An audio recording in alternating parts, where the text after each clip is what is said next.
Si le rapport de la commission Charbonneau était un livre, eh bien, on pourrait dire que Nathalie Normando a droit à un chapitre complet.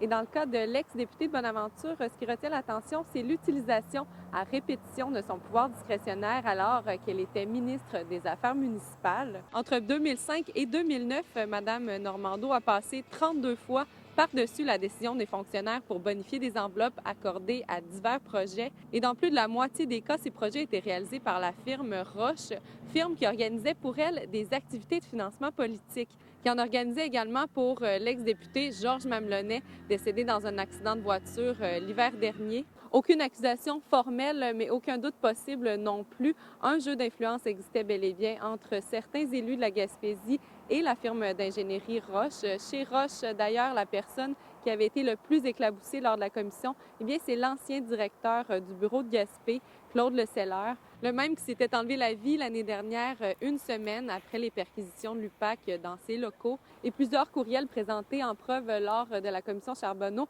dévoilaient que la firme calculait bien souvent à quelle cause communautaire elle se liait, quel projet elle soutenait, toujours dans un but bien précis, celui d'influencer les décideurs politiques en venait l'attribution de contrats. La firme faisait également des cadeaux, comme dans le cas du voyage à Paris qui avait été offert à François Roussy. Monsieur Roussy, qui a été maire de Gaspé de 2005 à 2013, impossible de le joindre depuis la publication du document hier. Son nom figure aux côtés de celui de Gaétan Lelièvre, député actuel de Gaspé et qui était alors directeur général de la ville. Essentiellement, ce qui est soulevé dans son cas, c'est que Roche avait embauché son fils comme stagiaire.